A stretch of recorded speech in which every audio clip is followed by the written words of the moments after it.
Eu lembro de certa vez talvez, não sei se foi naquele jogo em que a gente até chamou atenção que o teu intervalo tinha durado pouco, porque tu fizesse algumas correções, o time não tinha feito um bom primeiro tempo e tu até justificasse e o time melhorou no segundo.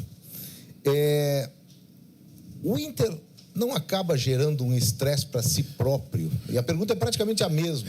Tu vai lembrar porque tu é um cara que presta atenção. Não, lembro. O jogo de hoje não foi parecido, e com outros que a gente viu aqui, no meio de uma trajetória do Inter que, por vezes, como vai acontecer agora, tem outras competições paralelas em que uma condição de estresse físico e mental, o mais que tu pode evitar, tu não, o time, né, claro, deva ser evitado. Qual é o prejuízo que se tem com jogos como o de hoje, tendo compromissos como o da próxima quarta-feira? E eu nem estou falando aqui, porque a gente muito perguntou, e depois ele mesmo respondeu, a questão do Carboneiro. Por que não começou? Ele mesmo respondeu, então quer dizer, essa questão, acho que ela passa. Mas por que o time depende de a gente costuma dizer, um puxão de orelha de intervalo? Fato externo. E, para efeito de estresse, a gente sabe quanto deve ter custado esse empate. Zé, a conversa de intervalo foi mais ou menos nessa linha, né, rapaziada? As questões táticas envolvidas num mau primeiro tempo a gente resolve, né? Mas o nível de concentração, né, que a gente não teve até os primeiros 30 minutos, são vocês que tem que voltar com um nível de concentração alto. Então, eu louvo novamente, mais uma vez, a gente ter conseguido se manter no jogo, ter uma grande recuperação em praticamente 60 minutos da partida. Ficamos na partida, amassamos o adversário, bola na trave, muitos tipos de finalização, defesas do goleiro. Porém, isso, né, pode fazer com que a gente leve desgaste para o jogo seguinte, né, porque se faz muita força. Então, talvez esses 30 minutos tenha sido o pior 30 minutos desse ano inteiro, né, à frente do Internacional. E ficou muito claro, né, que o nível de prontidão que o Vasco entrou disputando já essa partida, estando na zona de rebaixamento, foi diferente do nosso, até os 30 minutos. O que poderia, né, com as chances criadas pelo Vasco, ter determinado o placar da partida até os 30 minutos. A partir dos 30 a gente voltou, o ajuste que eu consegui fazer no campo deu um equilíbrio maior. É muito difícil sempre jogar com o estilo do Diniz, muito difícil. Geralmente ele vai ter o controle da bola, né? E mesmo assim o gol nós tomamos numa jogada de contra-ataque, né? Nós estávamos com a bola, né? Não foi nem na jogada em construção no modelo de jogo do Diniz. Então o prejuízo que a gente pode ter é levar algum nível de desgaste para o próximo jogo, Zé. E concordo, acho que tem semelhanças, né? Talvez o jogo até contra o Nacional, não sei se é esse jogo que você está se referindo.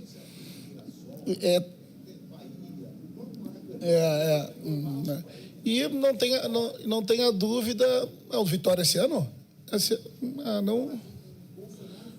Não, mas enquanto não acaba é possível fazer gol, né, Zé?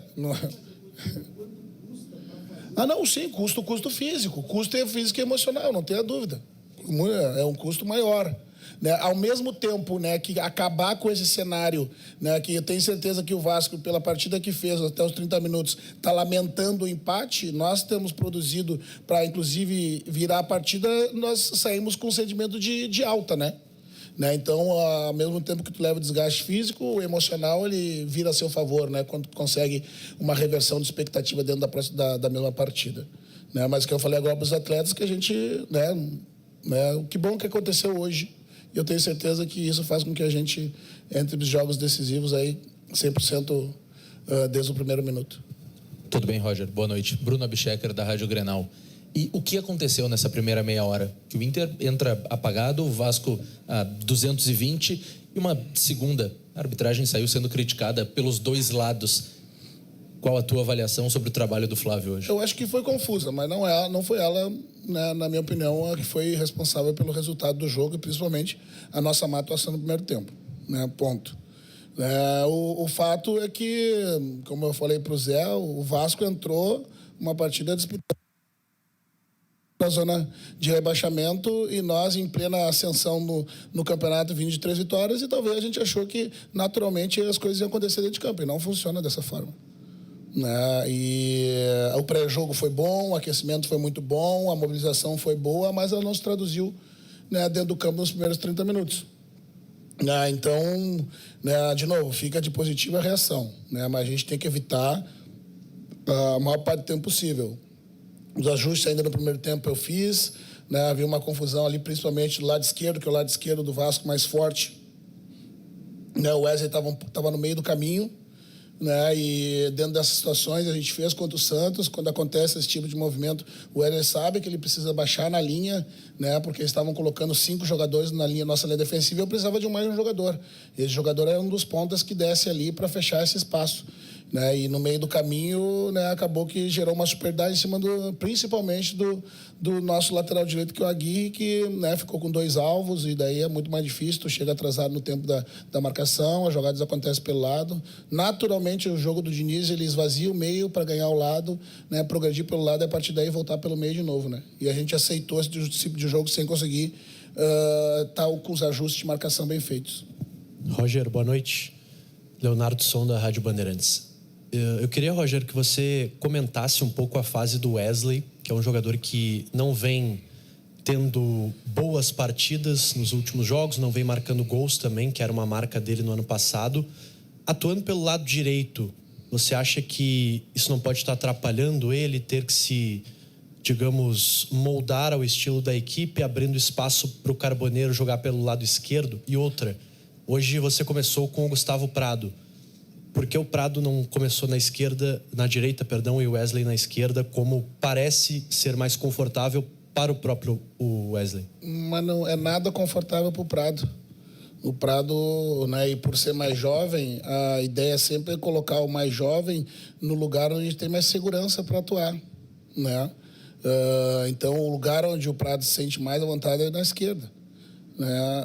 E o Wesley, embora também tenha facilidade de jogar pela direita, claro que a esquerda é o melhor habitat para ele, né? Mas para que a gente consiga acomodar os jogadores dentro das suas características, né? O Wesley é o que mais consegue atuar pelo lado direito sem ser apenas um jogador de profundidade de cruzamento, né? Que o Prado acaba se transformando num jogador de linha de fundo, de 1 para 1, né? E nós não temos, né, um jogador que, né, de área que frequente o meio dos zagueiros e dispute a bola de imposição vindo do lado do campo a todo momento, né? Nosso jogo é mais interno, até pela presença do Alain, né? Então, a fase do Wesley não é igual ao do ano passado, a gente sabe, mas ele tem sido muito importante. Mesmo não vindo fazendo gols, ele ainda continua com o mesmo volume de finalizações no jogo, né? Acho que tem tido infelicidade em algumas finalizações, outras muito bem defendidas pelo goleiro. Contribui muito defensivamente, né? Um jogador muito tático, né? Dos pontas que nós temos que conseguem fazer as funções táticas, talvez ele e o Vitinho são os dois que mais conseguem. O Carboneiro está se adaptando a fazer, mas é um jogador que a gente acaba disponibilizando um pouco mais de descanso para que ele consiga estar mais na frente, mais perto do gol, onde ele pode ser muito decisivo.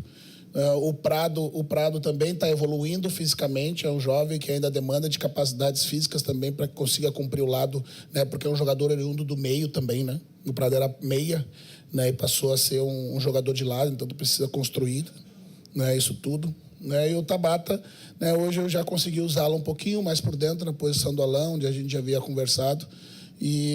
Então, o certo é que a gente tem muitos jogadores de pé invertido, né?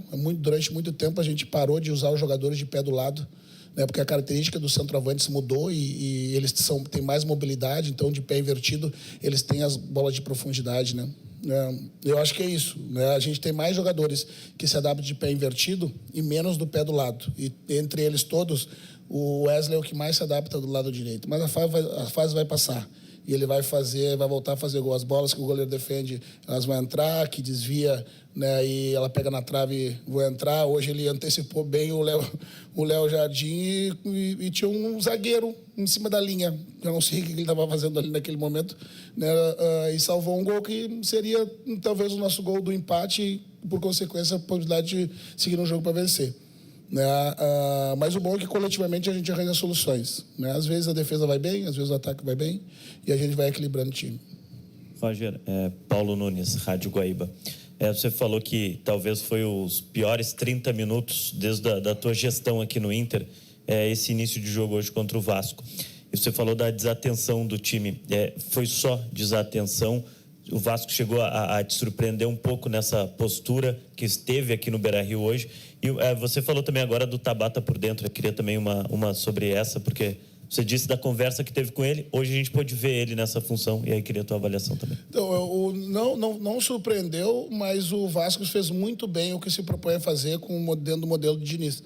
E a gente não conseguiu ter a igualdade numérica nos corredores laterais, sobretudo do lado esquerdo, né, que onde gerava todo o desequilíbrio, né, justamente pelo fato de o Vasco colocar muitas vezes 5 jogadores na linha, a gente não desceu o Wesley do lado do campo para igualar esse número de jogadores que era a combinação a ser feita em função da estratégia que o Vasco adota, né? Então não surpreendeu, mas o Vasco fez muito bem. E aí também eu penso que não entramos no nível de ativação que deveríamos entrar para um jogo importante em casa às vésperas das decisões das Copas, do início das decisões, né? Com relação ao Tabata, né, hoje, né, até chegou um momento ali, eu queria muito deixar o Alain em campo, mas aí a partir dos 30 minutos, 28, eu já pensei no jogo da quarta também. Né? E aí foi a necessidade, né, de usar o Tabata na função que ele, conversando comigo, também gostaria de ser melhor utilizado, né? Que é como um meia. Na verdade, ele entrou como um 8, né? Eu baixei ele como um 8, mas conseguiu ter daí a conexão pelos dois lados e fez o time andar da mesma forma que o Alan estava fazendo. Roger, tudo bem? Gustavo Berton, ESPN. Você falou já sobre a oscilação, né? É algo que a gente até já conversava aqui em outras entrevistas também. Achou que contra o Ceará teve uma oscilação ao contrário, né? Entrou muito bem no primeiro tempo, fez o gol, e aí na segunda etapa sofreu um pouco no final, enfim. Você falou da concentração, mas a gente sabe que às vezes uma falta de concentração no jogo eliminatório pode custar uma eliminação. Eu acho que, como vem aí jogos, né, desse tipo, acho que a pergunta que fica para o torcedor e que eu quero te fazer é: qual é o Inter que o torcedor pode confiar? É o Inter do primeiro tempo? É o Inter do segundo tempo? É o Inter do primeiro tempo contra o Ceará? Do segundo tempo contra o Ceará? O Inter tem mostrado muita oscilação dentro dos próprios jogos, né? Qual é o Inter que fica, principalmente para esses jogos que vão vir agora contra Fluminense e Flamengo? Para mim, o Internacional que fica é nos momentos muito decisivos, né, e determinantes a forma como a gente reage. Né? E foram muitos momentos que a gente demonstrou, né, que um poder de reação em cima das adversidades ou dos momentos muito, muito complexos, né, de uma partida decisiva de uma Libertadores, as finais estadual, jogos extremamente decisivos, né, envolvido em 3 competições. E em muitos momentos tu tá no hoje, mas tu começa a pensar no amanhã. E quando a cabeça foge do hoje, né, tu sofre.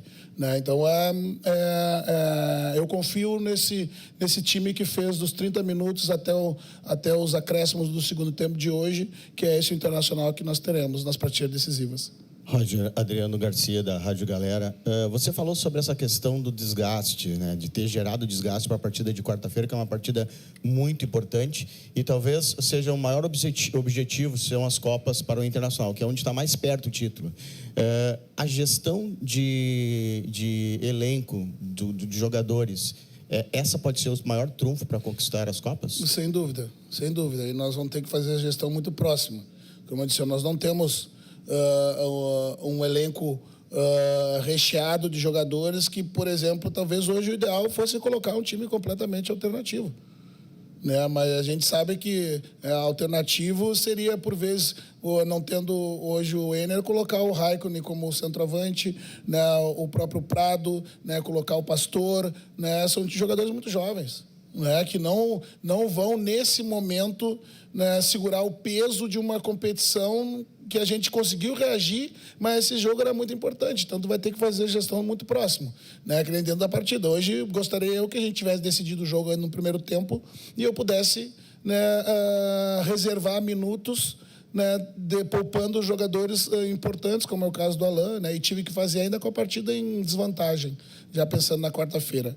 Né, então, sem dúvida nenhuma, né, a gestão da utilização dos jogadores na minutagem vai ser determinante, né, para que a gente vá mais longe nas Copas e consiga vislumbrar um título importante esse ano. Né? Nós temos aí, né, essa semana a gente viu, né, infelizmente, né, dentro do Campeonato Estadual de Sub-20, né, o Internacional rebaixado. Né? Nós usamos 16 jogadores, claro que vai enfraquecer o Sub-20, a categoria. Né? O que a gente repensa, mas o que tem que se repensar é que se essa categoria, como é que ela vai ter rebaixamento?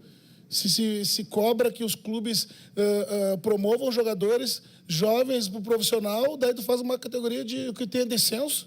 Para mim isso é completamente incompatível com a formação dos jogadores. Né? Então, nós temos esses jovens que nos auxiliam sempre, né? Mas o ideal é pontualmente tu colocar eles em campo, junto com outros jogadores que servem de suporte para que eles atuem bem.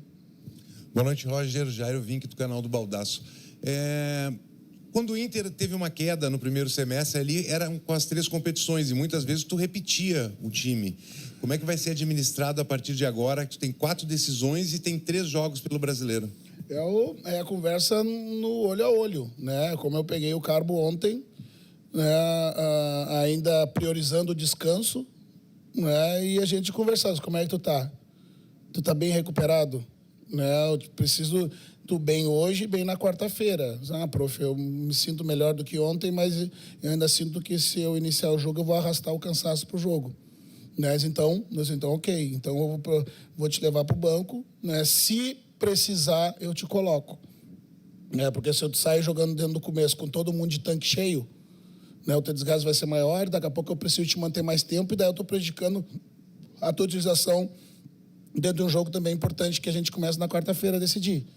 Né? Então, novamente, acreditar que o tempo que a gente teve de parada e o que a gente conseguiu acumular, né, que o Paulo fala, acumular combustível, né, vai ser o suficiente para que a gente consiga, né, cumprir essa maratona e se manter muito vivo nas competições que a gente quer conquistar. Roger, boa noite. Alexandre Ernest, do Vozes do Gigante. Muito se falava durante a parada que o Inter poderia descansar, que o Inter poderia refazer também os jogadores do departamento médico em termos físicos, também clínicos, claro, mas principalmente técnicos. Muita coisa aconteceu nesse mês, e não só com o teu time, mas até mesmo com o Fluminense, que perdeu um dos principais jogadores, que é o John Arias. Eu queria que tu fizesse uma avaliação de como chega o teu time hoje, talvez fisicamente, porque tecnicamente a gente está falando muito da oscilação, mas principalmente fisicamente e em cima daquilo que a gente está vendo. Carboneiro que pediu para jogar no segundo tempo só, o Valência que tem um trauma, os jogadores que tu teve que fazer uma certa dosagem. Por favor. A gente acredita que a partir desse momento a gente tem que fazer a gestão do treino para que os jogadores vão o mais descansados possível, né, pro jogo. Né?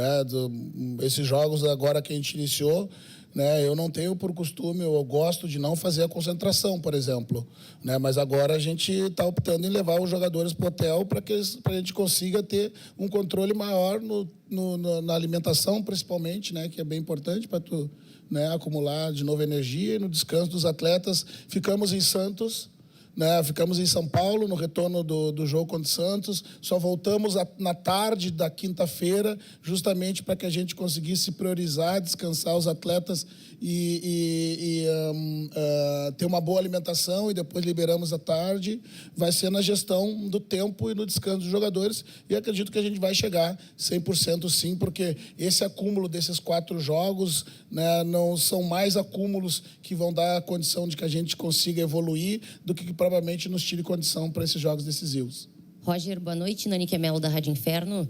Em relação ao Bruno Henrique, ele é um jogador que sempre tem deixado o gramado por questões, né, físicas, ele não aguenta os 90 minutos. E essa é uma substituição certa já no teu time. Como lidar com isso nesses jogos das Copas? Né? Qual a solução para manter o nível com a saída do Bruno Henrique? Então, na verdade, o desgaste, a retirada do Bruno para o jogo de hoje, especialmente, foi porque eu precisava abrir o time, né, e colocar mais opções de ataque. Naturalmente, essa função que o Bruno exerce dentro do meu time, dentro da estrutura do meu time, que o Thiago já exerceu, ela é naturalmente desgastante. né? Porque, né, tu participa muito dos dois processos, da pressão alta, do bloco médio, né, do bloco baixo, e o Bruno é muito voluntarioso e muitas vezes até acaba sobrecarregando, né, muitas vezes tentando apagar incêndio que não é seu. Mas, novamente, essa gestão do tempo. Hoje acho que o Bruno ficou em campo 60 minutos, só 70, 65 minutos. Isso aí dá condição de que esteja recuperado por vezes antes dos demais, né, que fica em campo 100 minutos. Né? Por exemplo, os laterais, né, o próprio Thiago, que hoje eu não tirei, né, no jogo contra o Santos. Acho que ele saiu, né? Então, de novo, fazer a gestão do descanso e, infelizmente, trabalhar menos no campo do que eu gostaria. Boa noite.